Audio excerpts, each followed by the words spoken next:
Hello and welcome back, Paxians. I'm Altari, the professional gamer, and this is the first part of our multi-part interview series for the Pax Dei Wilderness Alpha. Today, we are going to be going over combat, and it is a very interesting subject to go over. A lot has changed or been modified since the last alpha, and there is a lot to talk about. I am joined today by two mainframe devs. These are two very smart, very passionate individuals, and it is a true privilege to get to interview them and talk about all of the current, future, and some of the past processes that have gone into making this amazing in-development game that is Pax Dei. If you haven't done so already, please don't forget to like this video if you enjoy this type of content. Subscribe so that you can be notified whenever we post any additional Pax Dei content,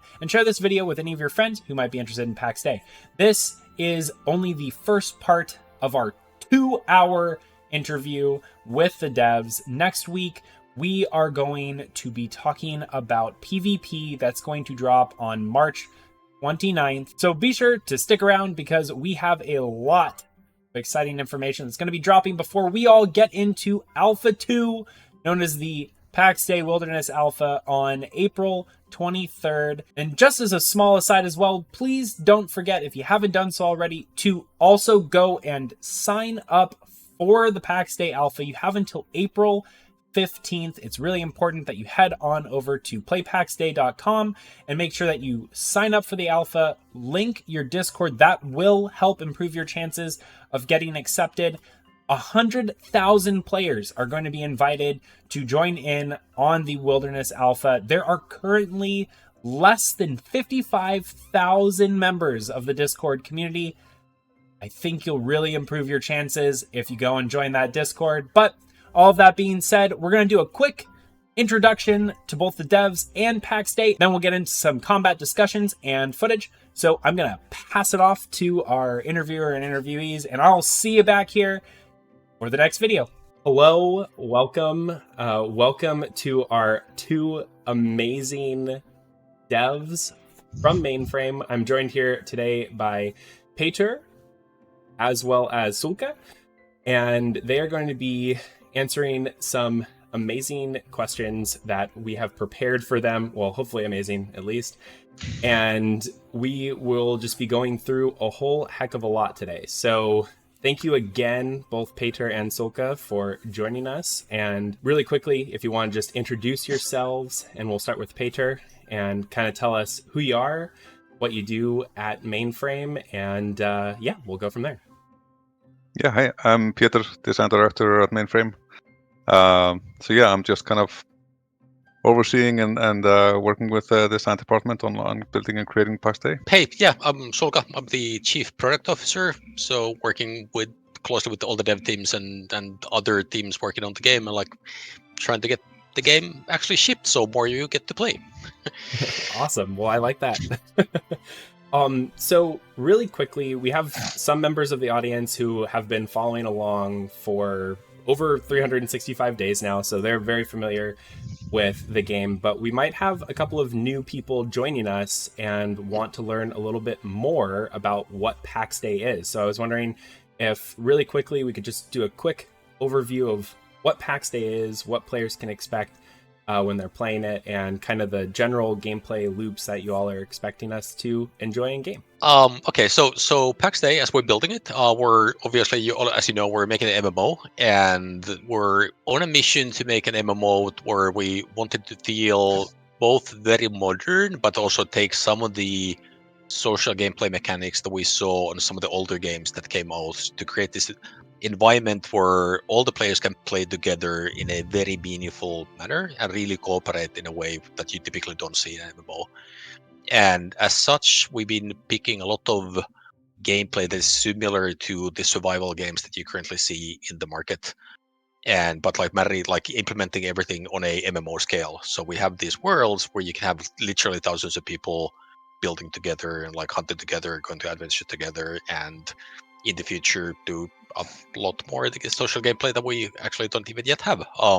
but this all really comes together in just this environment where we want to maximize the amount of interaction between the players, which is a bit different from how most of the MMOs are approaching how to make a game.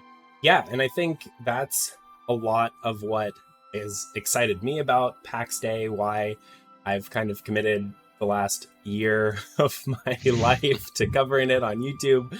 And I think it's something that really excites a lot of players when it comes to thinking about their future game that they want to play. So, that being said, though, what we're here going and what we're going to do today is we're talking about something really, really special. And that is Alpha 2.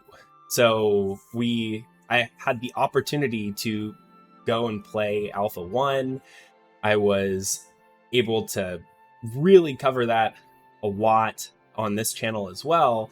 And from my understanding, a lot of things have changed from the first Alpha to Alpha 2. What things have changed in Alpha 2 that, were different from Alpha 1, and what are some of the big features that are coming to us for Alpha 2? Yeah, Alpha 1 was like the first time we were able to like invite a lot of people to come and actually play with the game that we had been building.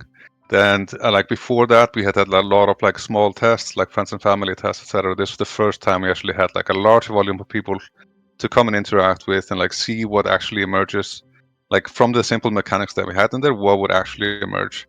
And like we're super happy to see that like most of our main assumptions were actually held up, and like people were actually able to like make things that we didn't predict, which is kind of the holy grail. Like is that like, so we don't actually want to be able to predict everything people can do, because then it's not truly kind of immersive and like innovation basically. But we weren't like ready with like all of the things that we wanted to provide to the players. So like the focus of Alpha 1 was like very kind of was very clear, and we had only started to kind of give some taste for like combat and PvE, but it wasn't quite there yet. It's going to take a long time to get it to the quality bar that we do want to hit, but we put a lot of effort now into like taking some of the important steps to actually like add more depth to combat, add more depth to progression. Some of it's already in the friends and family test now, but like a lot of it is still kind of is going to be there for Alpha 2. So that's one part of it. And then also we've been spending a lot of time just like figuring out ways to kind of solve for the most like egregious ways the game is kind of griefing the players. For instance, like crafting system is not quite fair. That's actually being worked on right now, and we almost have an update ready for that. People have a much too easy time like losing the corpses and like kind of nullifying the progression, fixing that. We had like the way people kind of move their plots around the world and buildings get kind of the amount of time we want to persist the buildings that are not like standing on land that is actually claimed by people. We're kind of addressing that. Those are kind of the three kind of big things that we're working on that will just make the kind of game be more fair to the player, and like where the expectation is much more clear, apart from just like a lot of like different kind of polishing. But then I guess one additional thing as well is like we've been putting a lot of effort into kind of all the activatables and foods, some economy around the like stamina and health basically, to make the progression feel better. And then sort of how you progress through the crafters and like discover recipes, just like to make that all like more meaningful, and all of course like all ties together with the PvE progression and the gear. And I guess the one part that you didn't mention yet is the so the first PvP implementation is going to make an appearance in Alpha 2. So it's not the vision of the PvP we want to have in the long term, but there is going to be PvP, and so players will be able to enter an area of the world that is open for PvP. So anybody actually in the area is going to be flagged. PvP implementation we have, right? This is part of we were talking earlier. I'm sometimes forgetting what was in Alpha 1 and what came after. But we've been testing a little bit now with the friends and family in the sort of the small kind of test group, the PvP implementation we have currently. It is basically our testing ground for kind of PvP mechanics and some of the kind of incentives that we want to be, exist in PvP in the long run.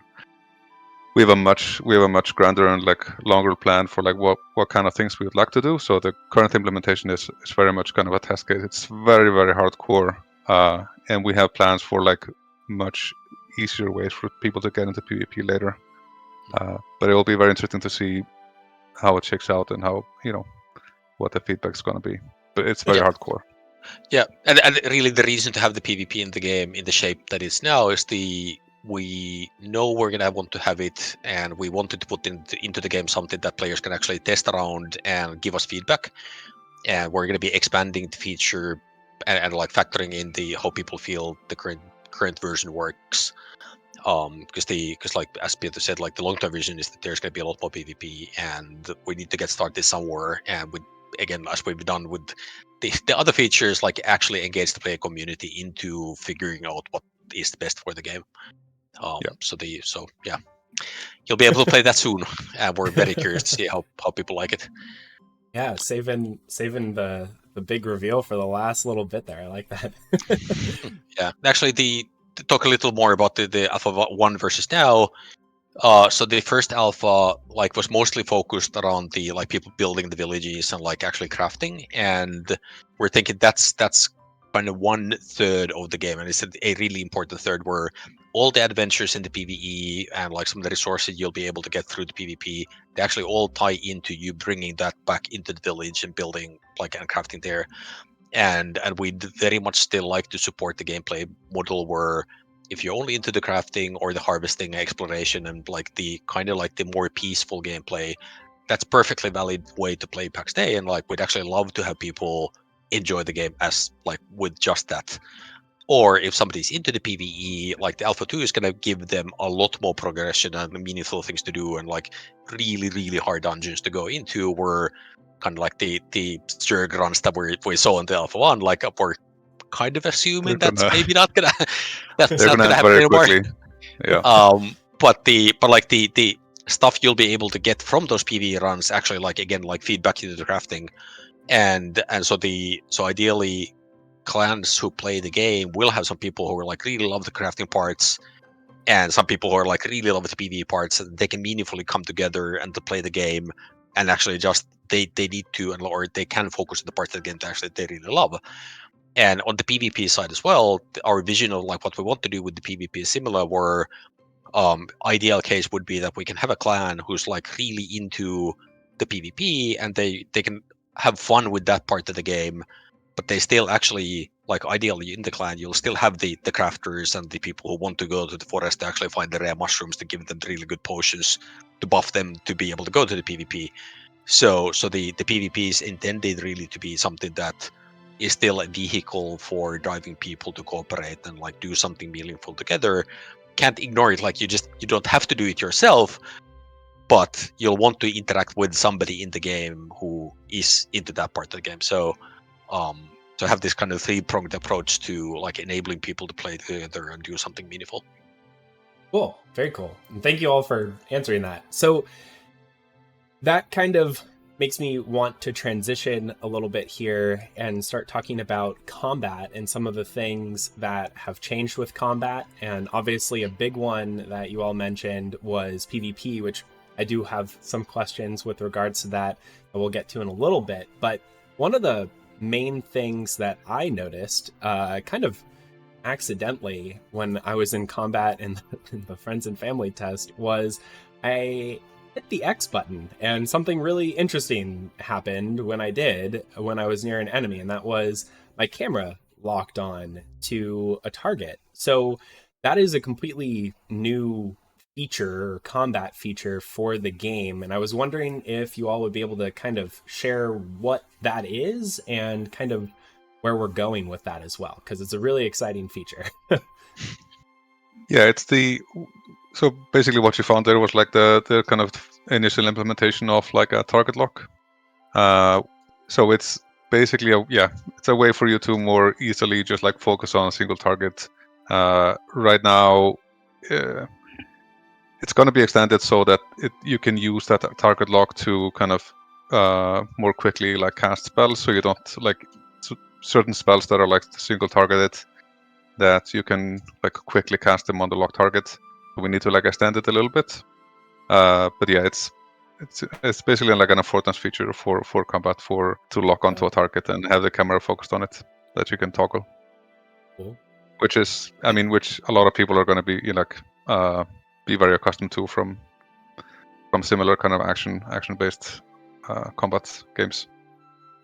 Awesome. Yeah, and I can see that system getting a little bit more intricate in the future. Are there any plans for like similar games that I at least can remember in the past that have had medieval combat and camera locking were games like For Honor, where you lock on, where two players can lock on to their targets, and then that allows for some really cool, very cinematic combat animations to happen where players are parrying each other and there's a lot more interactions that are going on there. Is that something that you all see as something being integrated into this system in the future, or what are some future plans for this system as well? Not specifically with the target lock. I mean, for any of those kind of interactions like parrying and blocking, you should be able to do with or without locking target. I think the target lock can could help just different kind of play styles more, or just like, you know, it's thought of as, it's more like a player preference or not, whether you like to use it, and it might synergize well with some abilities and some not. Like, for instance, like any kind of ranged abilities where you need to do some kind of prediction, like shooting an arrow at a moving target. Target lock is probably not the best thing, because part of actually hitting an arrow is very skill based, like being able to predict where they're actually going to move. And like part of the kind of fundamental things that we've been working on for combat has exactly been like blocking and like you know, so like shield blocking and like block breaks and like deflecting attacks and like creating openings and stuff like that. And those aren't like tied to like the target lock. The target lock is more just like to the player preference kind of on top that should work with either. Cool. Yeah, and definitely a very fun feature. Now, one thing I did notice you say there a couple of times, pairing block breaks, and another one that I noticed wasn't in game but had a skill associated with it previously was dodging. So are these systems right here things that we could plan to see in Alpha 2, or are they something that maybe is going to be a little bit further down the line? The block breaks and block deflection and like parrying with or like blocking with a shield or parrying with a weapon are things that you'll see in Alpha 2. Dodging not, but like dodging is basically, it's not planned to be part of the kind of the baseline abilities that you have, but rather like in a suite of kind of abilities that you can get access to based on your gear. So it's basically part of your kind of combat fit, whether or not you have like a dodge ability. Got it. So it's something that you would plan for with your equipment beforehand that would give you access to something like that. Yeah, and I guess the when we're picking the features for the combat system, what we're trying to find is a good balance on the axis of the RPG progression that you're making in the game should be meaningful. So when you actually like go and like find rare resources to craft better gear and like build crafters, that should be something that actually does materially reflect itself into your capability of like performing in the combat. And obviously there's going to be like other abilities that you can unlock with the gear as well, that like we want that to be something that actually does affect your what you can do.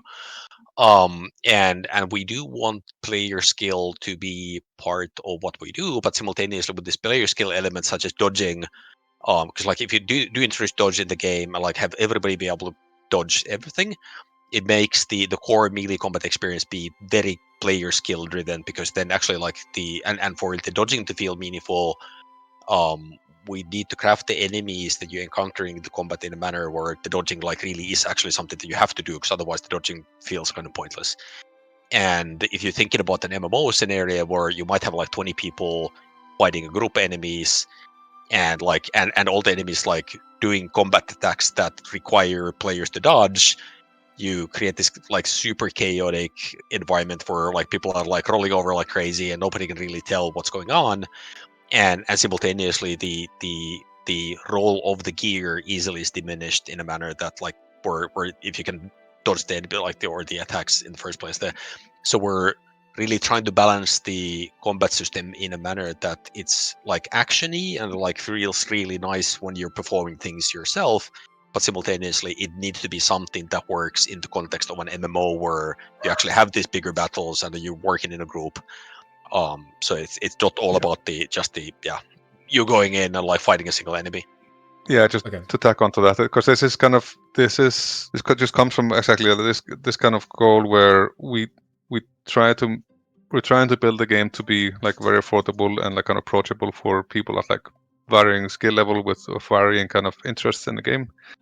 And when it comes to like, and once those people are avid, even like avid and like understand the game and have some choices to make for like what kind of gear they put on and what kind of like kits they like use in combat, to give them choices between like you might have something that is like just is raw and very powerful, and something that is like very very skill based and has like a very high kind of skill ceiling and like potential like potential kind of power, but to being able to like pick and choose between these things. So like the base mechanics of combat, we're trying to keep them fun and interesting and meaningful, but not introduce like a very high kind of skill cap where like everyone needs to be at this skill or else they like just can't participate in combat really well. Right. I guess a quick follow-up question is, will we be seeing people in full plate armor dodge rolling around in combat anytime soon? Well, yeah, I can talk to this. So this is like, we have a missing feature that is going to still be missing in Alpha 2, but it's a future plan basically. So right now the armor that you can pick up, like that you can craft in the game, just plate is just objectively better than like leather or chain. We have like a couple of plans to actually address that, but we just don't have time before Alpha 2 to do that. There's one thing that in the game right now that kind of counters this a little bit, is that like the spells that you can get access to, they some of the spells that are not intended for like a plate wearing tank are only found on like leather or chain items or even cloth, I think. And so in the future, like we'll have like very simple kind of encumbrance tiers, or like tiers basically. So like if you're wearing like a plate chest piece, you're like off that tier, and that will not allow you to cast any spells that like have that pre-requirement. Like there are some spells or like some special abilities that are only meant for like glass cannons basically, and they can't be casted if you're wearing metal, for instance. And apart from those kind of spell requirement considerations, we'll also introduce some of that into kind of the economy around like performing, sprinting and swimming and stuff like that. But it's mainly around like how you've put your kind of kit together. Yeah, so what's the because like as you know, like we have the skill based like progression of the characters, and we're not locking any one of the characters to any specific like class. But what we're doing is like you actually the gear that you're wearing effectively defines your capabilities in combat, and for a clan to be effective in dungeons, you actually do need to have people spec out to a specific set of gear for them to be able to participate in certain roles. So like you definitely do want the tanks to be wearing plate, but your healer in the back is not going to be very effective if they're trying to wear the same armor.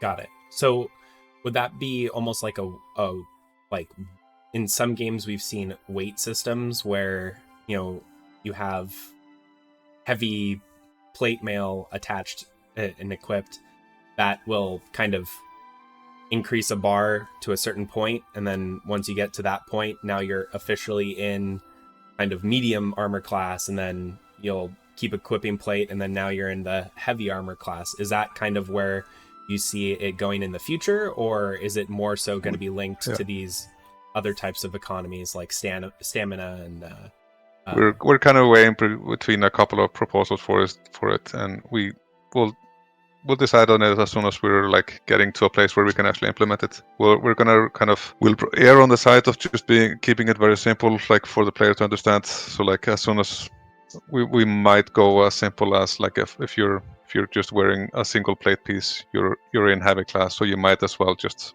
be wearing plate at that point instead of going like super granularly with it. Okay. But yeah, TBD. Now I kind of wanted to pivot a little bit. In combat specifically right now, a lot of players who were in Alpha 1, who are watching Alpha 1, one of the things that they noticed, I even was able, one of the final streams that I did of the game was, and I'm sure all of you might have seen it at one point, was we went and ran through a dungeon completely naked, and we pretty much cleared the whole dang thing. We just had enough players and enough people punching enemies. Yep. How has the team gone to address that? As playing the current build of the game, I've noticed that it is not very easy to kill much of anything right now.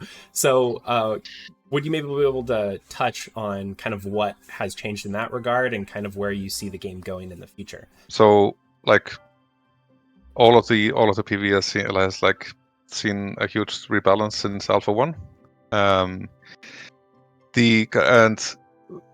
And also the gear, actually, like all the gear and the weapons, like the weapons now have like a damage bonus that like is based on the skill that you actually progress. So like progressing the combat skills is meaningful. All of the player gear and the player stat progression, like assuming that you're like always using the best in slot and having the best food and whatever throughout the game, is pretty linear, and like all of the PvE content is linear as well, but it's like steeper, so like the gap actually widens as you progress through the game. So something that you might be able to solo, like that is of like even tier difficulty early on in the game, you're not going to be able to do that when you reach like when you reach later stages in the game. You either need more people to work with, or you need to go and like actually try and solo things that are kind of further below you. So there is definitely a lot of like so as you progress through the game to get the most meaningful kind of loot and rewards and like explore the harder stuff, you're gonna need to start relying more and more on like having more people with you. Yeah, and as Peter like mentioned earlier, like all the consumables are massively rebalanced to actually just prepping a patch that changes that. Where like in Alpha 1, the things you could eat had hardly any effect. That's changing fundamentally. So now you actually, if you go to a dungeon, you really want to stock up on the edibles, which might be just simple berries you pick up in the forest. But obviously, like if you are making like spending time crafting foods, then those are going to be like buffing you like even more. So so the whole package of like everything you need to do to prepare is kind of expected from the players if you want to go into one of the harder dungeons. Yeah, so that then kind of begs the question in terms of balancing and all of that. How do you see where the game is currently, or where this consumables patch will take us in terms of balance, and how much do you think consumables are going to take an effect on things like PvE or PvP with regards to like, will you actually be able to finish a dungeon if you don't have consumables, or is it like how would you rate it in terms of its importance? I'll say it's vitally important. No pun intended. It's yeah. So I mean, right now, like if you like after this patch that Sulka was talking about, which is coming this week, if you just pick up like the most common kind of forageable like berries and mushrooms, don't eat the poisonous ones, but the other ones, you'll be able to like double your stamina, and you should be able to like get like a 50 to 80% buff to your max HP. Wow. And there are also like cooked edibles and like brewed edibles that buff your resistances. You can find some bread that like basically you can buff both of your like physical resists, like fire, cold, poison resists, and HP to a point where like they are vitally important. Yeah, you can like 3x, 2.5 or 3x your health basically through foods, but they have a very long duration. So if you or your kind of group is like has like at least a couple of like good chefs and like brewers, they should be able to like support you. And like if you bring like a stack of food, like it's gonna last you for a while. Okay. So something like, I know right now at least a lot of the foods are lasting like 3 minutes. This will have a lot longer kind of duration, you'd say. Up till this patch, like the food has basically been non-existent, just because the especially the balance of the duration, but also like some of the backnet tools have just been placeholders waiting for us to actually make that content work. Yeah. So for the alpha, like you were asking, like how do we rate the current state of the balancing, or for the consumables, I would say it's on the level where we're curious to hear the feedback of the players, how it feels, because it's now on the level of it's actually like something that like will help you significantly when you play, and but like I'm sure it's going to be requiring tuning, and that's going to be the same for like basically all the balancing, where like once the game is like balanced like super well, there's going to be like everything should feel really smooth, and like the final fine tuning of a balance is actually very slow, because it does require like very careful consideration of like how the resources are found, and us understanding things like how efficient can a clan be when they're working together to produce something, and as we actually need to get some of the like see how you play the game to be able to like really meaningfully do the final balancing as well. So so this is going to be yet another one of those things where like we'll do as good of a job to get the baseline done, and then we need to actually see what happens, and then we need to tune further. Yep. Cool. Yeah, this is really begging me to just move into the crafting section. So I'll save the PvP questions for the very end, I think, and we can go ahead and transition over into our crafting section here. All right, Paxians, and that is it for today's interview section. I hope you all enjoyed it. There was a lot to cover and go over, so please, if there's anything you want to talk about, go head over to the Pax Dei official Discord, and you can do that by joining discord.gg/Pax Dei. Links also down below. But I hope to see you over there. We'll be talking about it as well. And until next week, I'm Altar the Professional Gamer.